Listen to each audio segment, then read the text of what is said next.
구세군 종소리가 들리는 시즌이 됐네요. 변상욱 대기자 어서 오십시오. 예, 안녕하십니까. 변상욱 대기자는 빨간 냄비에 뭐 추억 얽힌 거 없으세요? 젊은 시절에는 있었습니다. 왜냐하면 자꾸 거액을 투척하셨으면 이름을 얘기하셔야 되는데 이름을 얘기 안 하고 그냥 가버리시는 분들. 그런 분들을 잡기 위해서 눈이 빨갛게 돼가지고 아니 지켜보고 있는데 못 잡겠더라고요. 그 명령이 떨어졌군요. 그런 사람을 잡아서 찾아오라는데. 기사를 써라. 예. 근데 뭐 일일이 손 집어넣는 손길마다 탁 잡고 얼마인지 보십시다 할 수도 두툼한지 없고. 아닌지. 예. 참 난감했습니다. 잡긴 잡았는데. 근데 또 도대체 어느 지점에서 돈을 넣으실지도 모르는 거 아니에요. 예. 명동에도 가보고 뭐 어디에도 의인을 가보고. 찾아라. 예. 참. 아이고 참. 기자들은 별걸 다 해야 돼요. 저는 이제 빨간 냄비 하면 우리 청취자들은 이제 많이 아세요. 오래 들으신 분들은.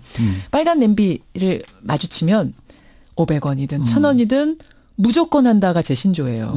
그래서 뭐 다를 때 기부 못 하잖아요. 그러니까 이럴 때만이라도 우리가 하루에 10번 만나면 10번을 다 하자. 예. 이게 신조입니다. 다만 많이는 못 해도. 예. 요거 한번 해보세요. 정말 뿌듯해집니다. 그분들 도와드려서 뿌듯하기도 하지만 내 스스로가 대견해지면서. 가끔은 빨간 냄비 앞에 줄을 2-3명 이렇게 서 있으면 그거를 보는 것만으로도 가슴이 따뜻해지죠. 너무 좋아요. 예. 신용카드도 됩니다, 여러분. 그거 모르셨죠?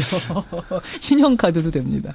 자, 문자 보겠습니다. 비트코인 2004님. 아내가 비트코인 하는데요. 집에서는 부부간에도 그렇고 애들하고도 그렇고 통 대화를 안 합니다. 그냥 하루 종일 그 거래소 창만 바라보고 있어서 부부싸움에 한몫합니다. 아내가 좀비 같아요. 아내가 좀비로 변해버린 2004님 댁에 평화를 기원합니다.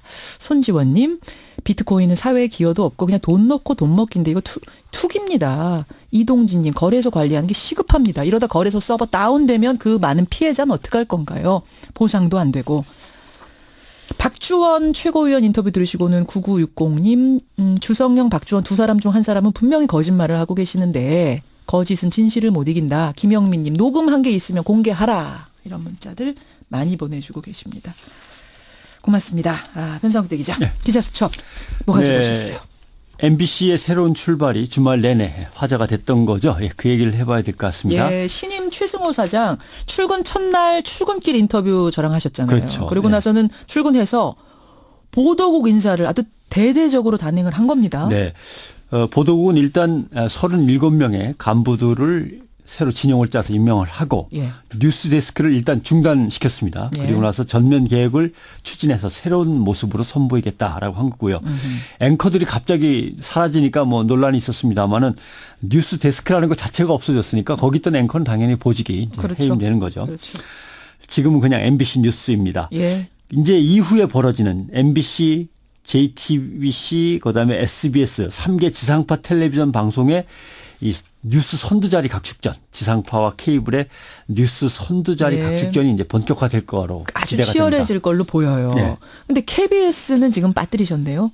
그렇죠. KBS 노조원들은 아직 파업 중이고 광화문에서 지금 필리버스터 행진 계속 이어 말하기 행진이 이어지고 있는 거죠. 이거를 모르는 분들이 많아요. 아직도, KBS는 지금 뭐 하고 있는지 모르는 분들이 많으신데 광화문에서 이어서 말하기라는 투쟁을 하고 있습니다. 그렇습니다. 이게 뭔가요? 어제도 광화문에 나가서 지켜봤는데요.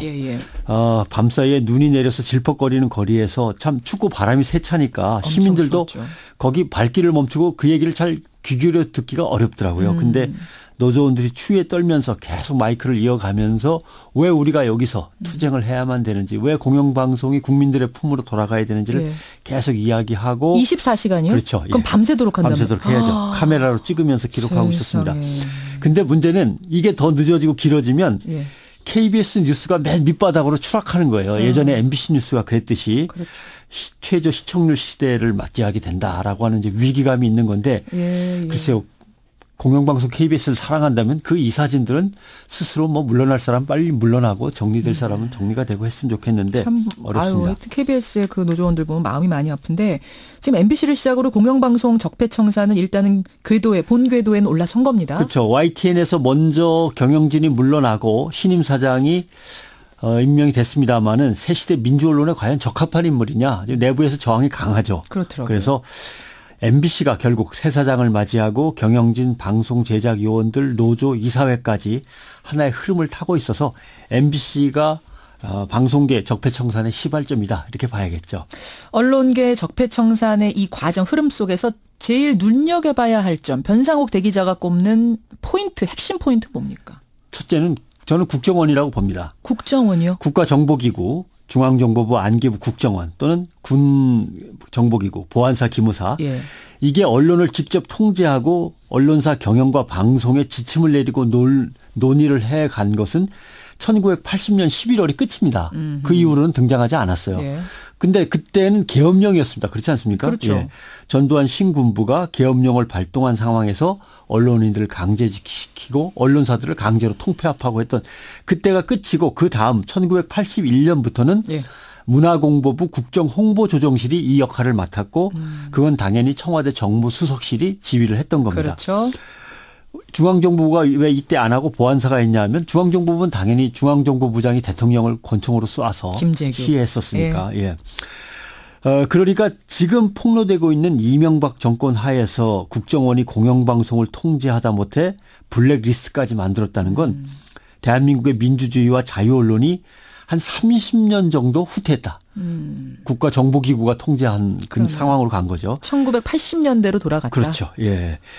김대중 노무현 정권을 거치면서 또 나름대로 이것이 그나마 사그러들고 이제는 끝난 걸로 알았습니다마는 예. 다시 이제 부활한 거죠.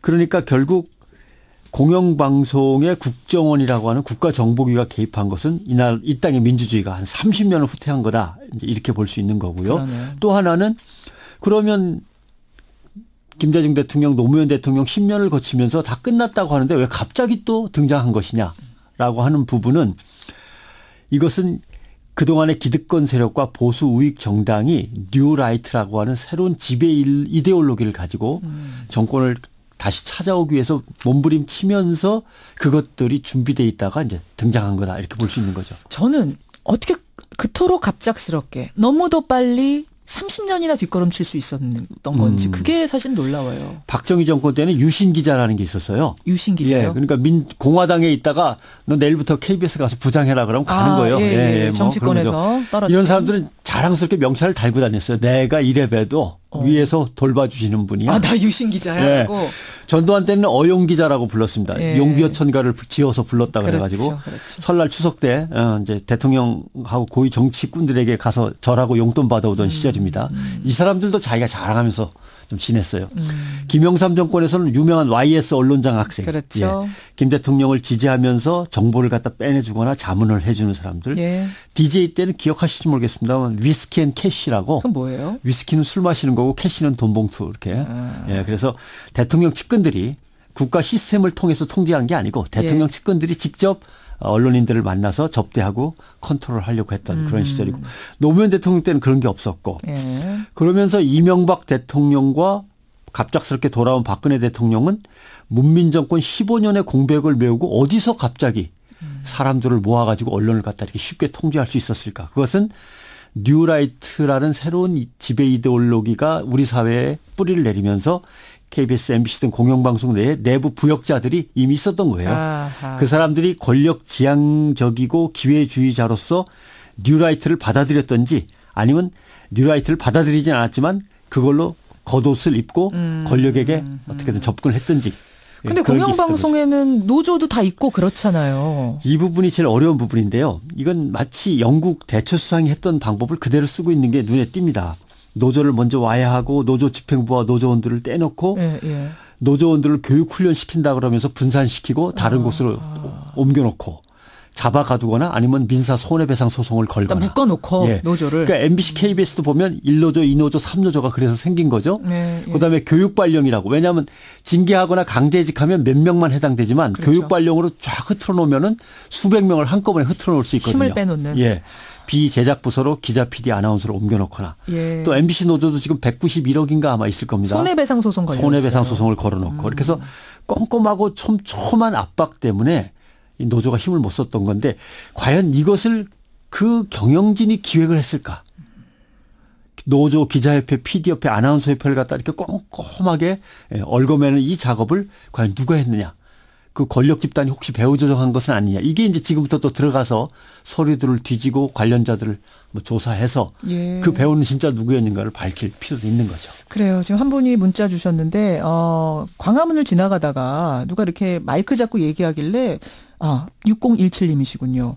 뭐 하는 거지 하고 그냥 지나가셨대요. 근데 알고 보니 그게 KBS, 네, KBS 직원들이 이어 말하기 대회 하고 있는 거군요 하면서 격려의 박수 보내주셨습니다. 언론계 현실 아직 끝나지 않았습니다. 관심 가져주십시오. 변상욱 대기자 고맙습니다. 고맙습니다.